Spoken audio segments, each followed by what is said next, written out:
What's going on YouTube? Today we're going to take a look at a 2021 Buick Encore GX ST.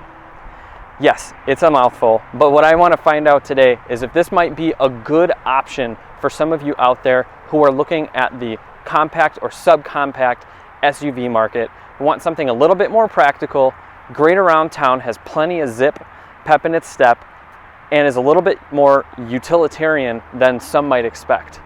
So with that being said, let's take a look at it.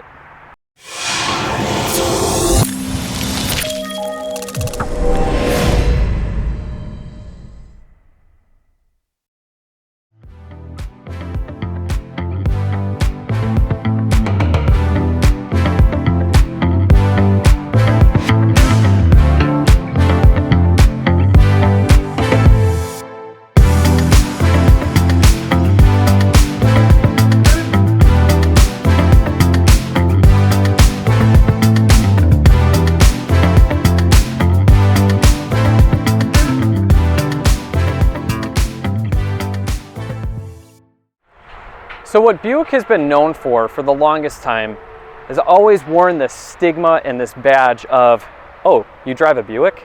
Isn't that an old person car? Well, I think that's the Buick of the past.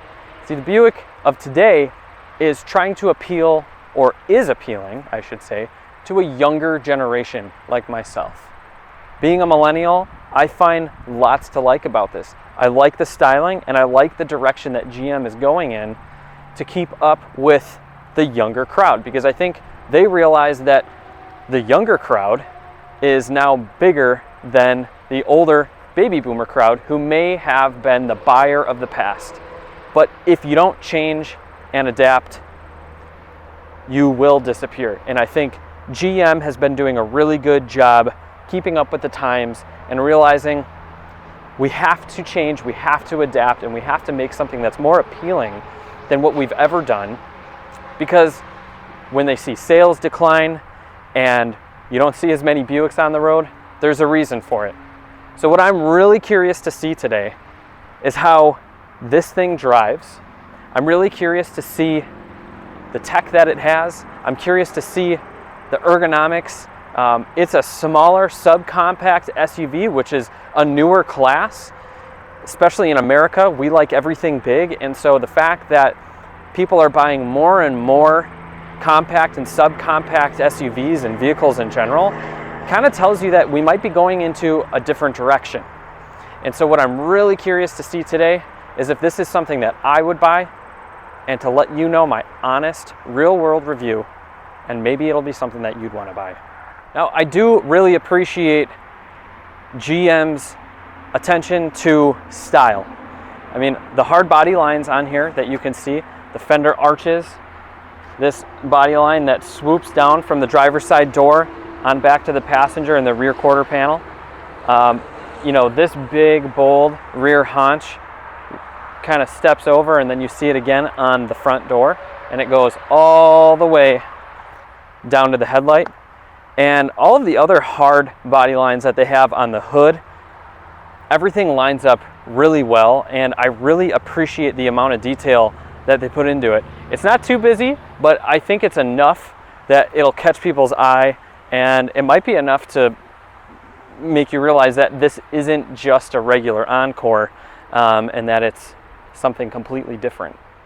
So taking a look at the front end styling, what I really like about what they did is they really jazzed it up with some sporty grille inserts.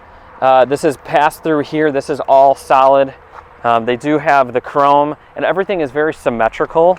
I like that the bottom valance is very sporty inspired. You do have your LED daytime running lights. It looks like you have a projector fog light housing, an incandescent turn signal, and headlights and high beams, low and high beams. I don't know why you wouldn't have LED or projector housing headlights, but I guess you need to cut costs somewhere. I also really like these hood lines, you know, these sharp creases that go from the front of the hood on back from the A-pillar and down both sides of the car. I think it looks really great. just because you want that consistent line to pull from front to back. It kind of gives this illusion that things are stretched out a little bit, and they're really trying to do anything that they can to make this look a little bit bigger than it actually is, because it is, like I said, a subcompact SUV. Okay, so now we're taking a look at the back, and you can see other things that are carrying over that same design aesthetic, like this rear diffuser down here that has these, I think they're called vortex generators. I don't really know. But you can see another red accent. This rear diffuser is black, so this black on red with this dark blue. It's an interesting combo. I'm still trying to figure out if I really like it or not. I love the black and the red together, but I have a feeling that with every single trim color that they have, every single color, that same black and red accent combo is going to be on there. So maybe would like it better with a black or an all-white vehicle, or a gray, something along the lines of that. But I think it's growing on me. I don't like this as I hit it. I don't like that they didn't hide this up underneath here like a lot of the vehicle manufacturers are doing.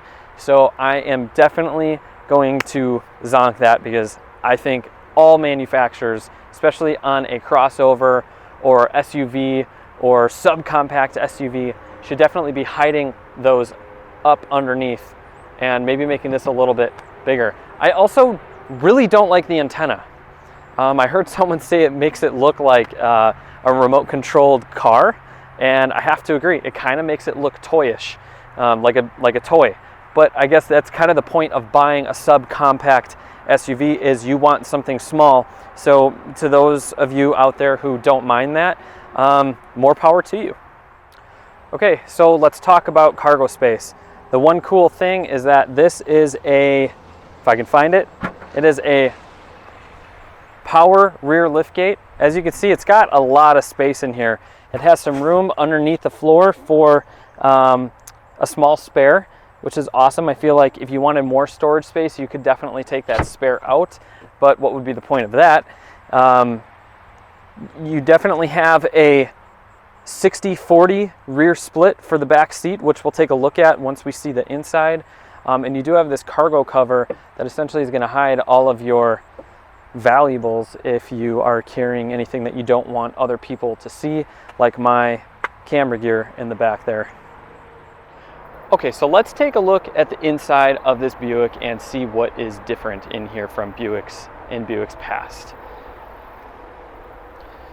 So you've got a touch sensitive button here. I'm not going to do that now because I don't want to lock myself out. If you do have the key fob on you, I believe you can just grab the door handle and get right in.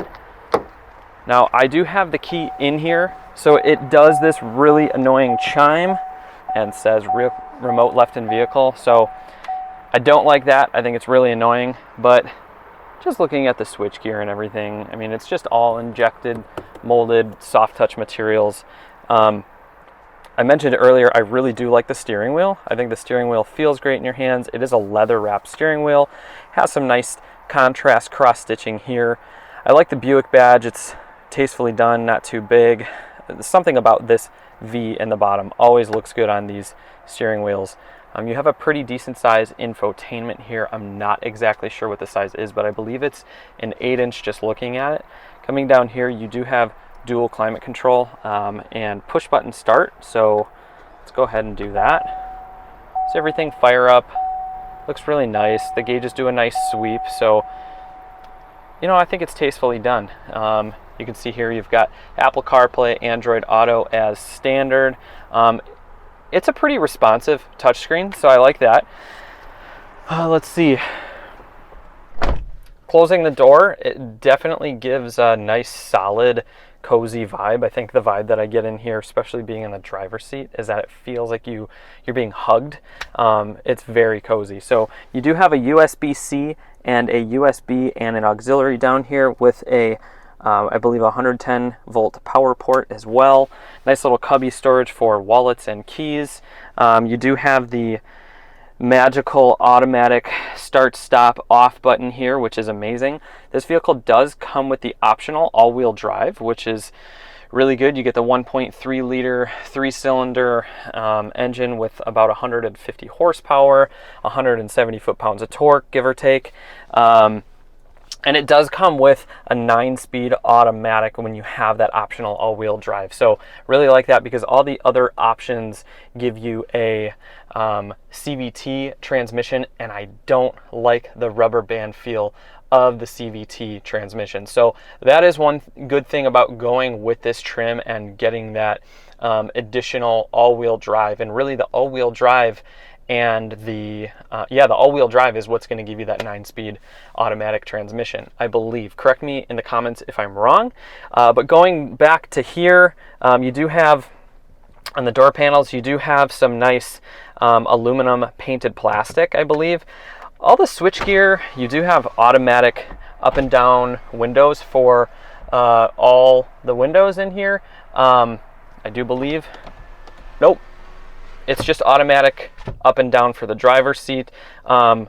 Passenger and the rear passengers all have automatic down but not up. Power controls for the mirrors, and all your switchgear here for your cruise control, your pre-collision warning system here, and voice controls and phone controls and all that kind of stuff. You do have a little information display in the center between the tacks. Yeah, it's pretty easy to go through, pretty intuitive. I'm not going to get into that now. I don't like all the piano black plastic over here. As you can see, this is actually getting pretty dirty.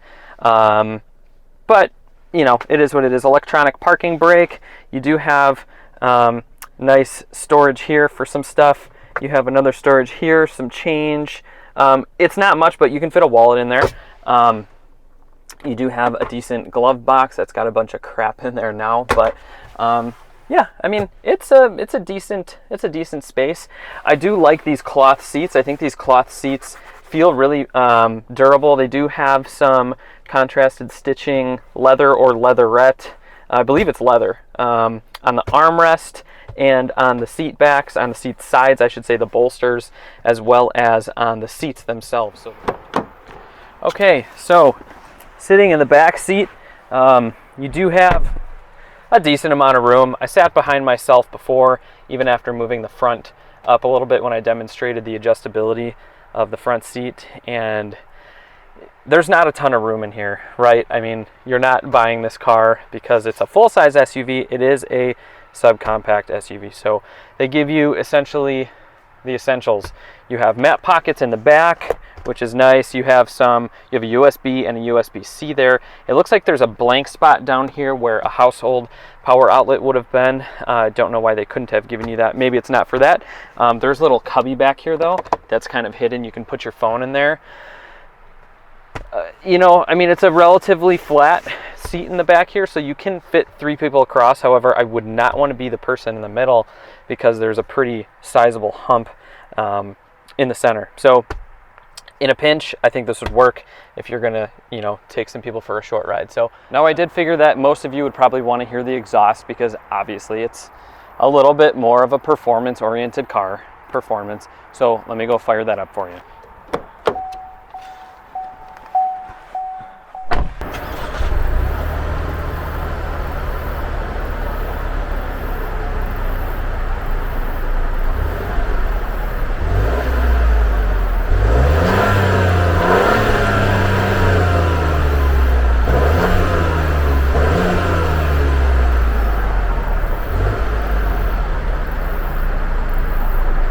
Now, taking a look under the hood of the GX ST, you're not going to find anything really polarizing in terms of powertrain. However, it is quite unique. So you're going to have 2 different options of 3-cylinder engines, which is not commonplace at all. Usually it's a turbo 4-cylinder. However, in this they've, you know, packaged everything nice and tight because it is a much smaller space. So you have an optional 1.2 liter that comes automatically with a CVT, an automatic CVT transmission, and standard front wheel drive. And that brings you in at about 132 horsepower and 160 odd pound-feet of torque. This one though, because it's more performance oriented, it is going to have all-wheel drive, a 9-speed automatic transmission, which I have found responds okay. It still feels rubber band like, let me just tell you that. But it's okay. But your power figures do get jumped up to 174 pound-feet of torque, and I believe 134 horsepower or something like that. So, you know, nothing staggering, but it is really zippy around town, and it does have a pretty nice torque curve in the meat of the power band, and that's kind of what they programmed this for. And you can definitely tell when you are going from stoplight to stoplight, it does pick up right away, and it always shifts to keep you in that power band. Okay, so I'm just going to let you guys know right away that you might see some vibration here on the rearview mirror, and that's just because my camera setup, BMW M4, that's just because my camera setup does have a little bit of vibration in it. However, it is on a gimbal, so the footage itself shouldn't be shaky, but you might see some vibration up here. So with that being said, I'm just going to start it up, and we're going to start rolling. So what I mentioned earlier about the Encore GX is that it is a completely different vehicle than the regular Encore that they made. So it is a larger vehicle platform that does share the same platform as I believe the Chevy Blazer, and the regular Encore shares the same platform as the Chevy Trax. So they are two different sizes, even though this one bears a very similar name. So right off the bat, what you notice driving in here is that this car was definitely manufactured with the thought of the driver in mind. Being a passenger in this, you don't really feel like you get anything. You're just along for the ride. But you do feel like you're being hugged. It is a cozier cabin, which obviously it's a smaller vehicle, so you're going to feel that, but not in a bad way. Pleasantly surprised by how simple everything is laid out and easy to use. So for instance, you know, all the switch controls on the steering wheel are very intuitive. They're exactly where you would expect them to be. All the gauges are very easy to read. You do have a traditional style analog tachometer and speedometer, but you do have a nice, I'll probably call it a 4-inch digital display in the center of that with easy to read graphics. So the font's really legible. The touchscreen does have Apple CarPlay and Android Auto as a standard, and it is very touch responsive, so that's really great. You do have, it looks like I may have made a mistake when I talked earlier about the climate control. You don't get a standard dual zone climate control. However, that may be optional, but it's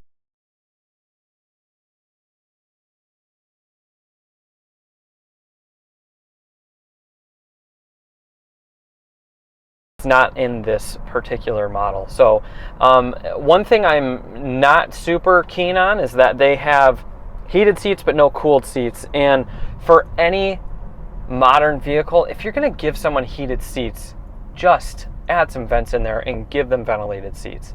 I don't see why you wouldn't put that in there. I think the overall quality of things is kind of a consistent theme. It feels nice, it looks nice, but you don't get everything. And it's something that you are going to have to sacrifice when you're looking at a vehicle in this price point. So you have to weigh your options. You really need to cross shop when you're looking at these because they're really becoming popular. There's plenty of different variants of compact and subcompact SUVs from Mazda and Ford and Nissan and Chevy, you know, all the GM cousins. So do your due diligence when you are cross-shopping these different trim levels. Now, driving this in the city is obviously where you are going to see this vehicle shine. It has instantaneous torque right when you need it, you know, going stoplight to stoplight, while still achieving great gas mileage. And I think that's something that you're going to love about this vehicle. You know, if you're going to buy this for that purpose, that's exactly what you're going to get. You're not really sacrificing that much by getting the additional horsepower and torque that this one has. You know, it does, actually you gain 2 miles per gallon. And I think that's partially because of just better atomization with a different turbo setup, maybe. I'm not sure. Or it could have something to do with the 9-speed automatic transmission instead of the CVT transmission, which seems counterintuitive because typically you see automakers come out with CVT transmissions to be better on fuel economy. However, the 9-speed might actually have an advantage just due to the fact that it has 9 real gears, and the programming of the transmission might, you know, keep it in the correct gear to achieve the best fuel economy possible. Okay, so acceleration onto the freeway. We have a green light. Here we go. Foot to the floor. Now it isn't just in front wheel drive. Okay, and we're at 60, so definitely not going to try to beat this semi. Yeah, I mean it's got some get up and go. Again, I mean, where you really feel the power shine in this is when you're driving through town, going from stop to stop, you know, needing to accelerate out of someone's way if they're a bad driver. So I definitely think you will appreciate the power that is on tap that you have, but you know, take it for what it is. It's a go-kart, right? And if you want to live with something like that every day, I think this is perfect for you. And I could probably see myself living with this for a little while. There's nothing really not to like in here. You know, being on the freeway now, there's definitely some road noise, but I think they still did a pretty good job insulating the cabin. Buick is known for having very quiet cabins, and I'm sorry, you know what, I've had the AC blasting this whole time, so hopefully that didn't ruin the audio, so I apologize about that. Making a lane change is easy. It definitely downshifts okay. It's not instantaneous. Again, that's not what this is about, but you have enough agility and ability to get through traffic if you need to. And, you know, making lane changes, being that this is a smaller subcompact SUV, you can pretty much fit anywhere. Obviously, that doesn't give you the right to drive like an idiot, but you can do more than what most vehicles can, specifically because of the size and the pep that this has when you put your foot to the floor. One thing I wanted to talk about, before I started filming on the freeway, I was at a stoplight, and there was a line of traffic, and I was probably the 5th person in line, and some guy wanted to do, or girl wanted to do, a U-turn, and the person in front of me decided to brake at the last minute. And one thing that this vehicle does have is immediate braking. In fact, I think the response of the brake pedal was too much, and the brake travel is not very far in this. And so I just want to give you fair warning that I was not expecting to have braked that fast.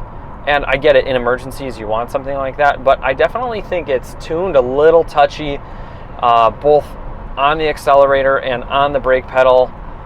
So it seems to get excited pretty easily if you're not careful. But I think the more you daily drive this and live with it and get used to it, I don't think that will be a problem. But that's just a little bit of feedback that I had, you know, real world first person experience, not being used to this car yet. Okay, so let's go ahead and talk about some of the things that I like and some of the things that I dislike about the Encore GX ST.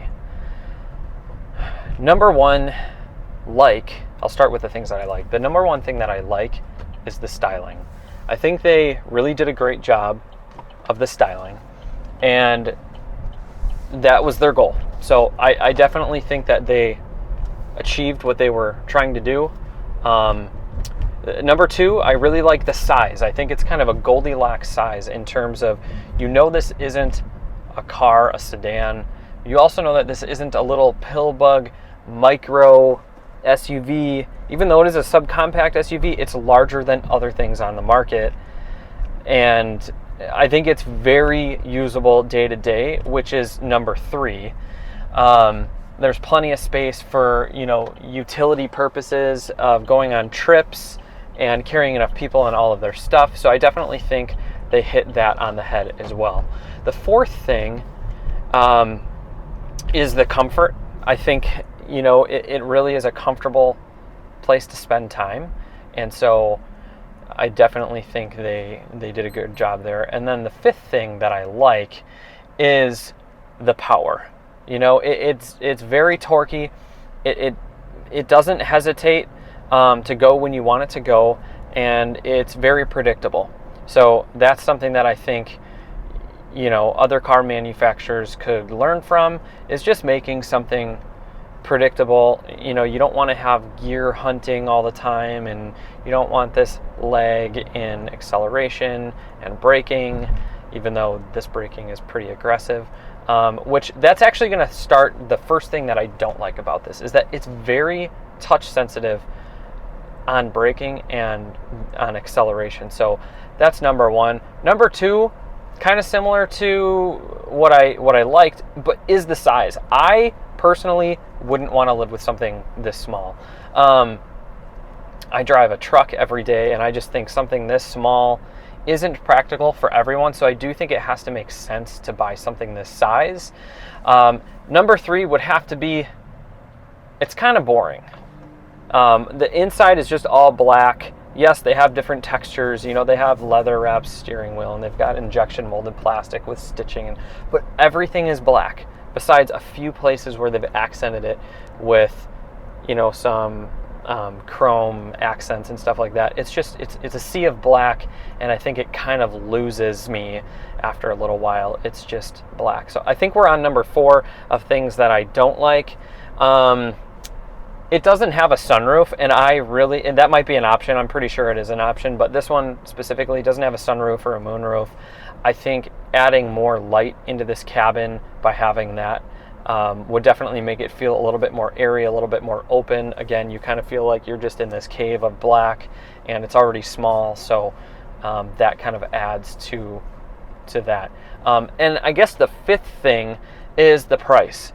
When you see one of these on sale, brand new MSRP, the way this one is spec'd out with the optional all-wheel drive, the bigger engine, displacement, you're looking at mid $30,000 range. And I think for that money, there's a lot more on the market that you could look at that you could get more for your money with. And so I would just tell everyone who's considering this to cross shop.